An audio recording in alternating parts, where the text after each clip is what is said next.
In the next few minutes, I'm going to make your English better than an English native speaker. Ready? Let's get started. So many people think that native speakers get everything right all the time. So, you should always copy what a native speaker says. But it's not true. Native speakers make a lot of mistakes, and we've done some research and we found the top 5 mistakes that native speakers make, and I'm going to show you how to avoid those mistakes. So mistake number 1 is to say would have or could have instead of would have or could have. Now, we see this in writing a lot. I see a lot of messages that say, I would have come, but I was busy. And it's not right. The correct grammar is would have. But the mistake comes because when we say would have in spoken English, we say would have. We squash would and have together. Would have. So it sounds like would of. Would have. But it's not of, it's have. So the correct way is to write would apostrophe VE. Would have. I would have come. The second mistake that native speakers make is confusing there, and there. So this is quite confusing because they all sound basically the same. Let's do a quick review. First of all, there, E-R-E, means talking about a place or when something exists. Like, there is a dog outside. Look, over there. There, sounds the same, is talking about a possession when something belongs to you. So, their car has broken down. And there, again, sounds the same, is they are squashed together. So, I can't believe they're late again.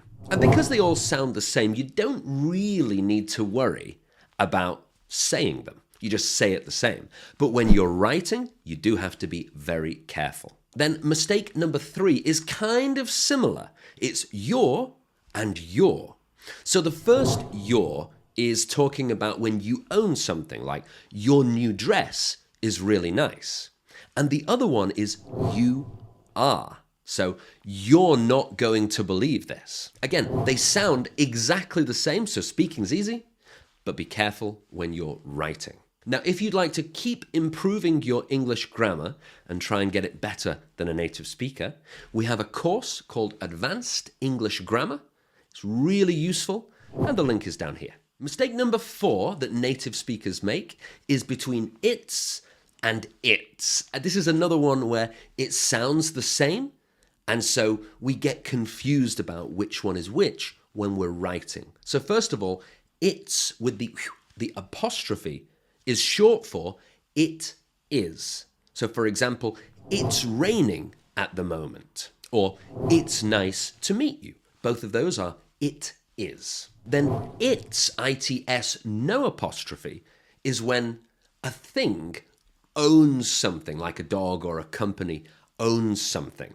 The dog is looking for its ball, for example. So I'd say most of the time, it's the it is one. That's like 80% of the time. But be careful of that 20% of it's no apostrophe. The mistake number 5 is one that people in the south of England often make, kind of around London area. And that's using wasn't when they should use weren't. So the correct way is you weren't, we weren't, they weren't. But often they'll say you wasn't, we wasn't. So here's a sentence to help you remember. You could say, we weren't happy with our hotel in London, so we decided to travel up north to Manchester instead. So those are our 5 common mistakes that native speakers make. If you want to be better at English than a native speaker, make sure you practice those, and you can find the example sentences under the video as well. And if you're preparing for your IELTS test, make sure you check out our IELTS speaking preparation playlist. We've got all kinds of great materials to help you get a very high score. I'm Francis, thank you very much for watching, and I'll see you next time.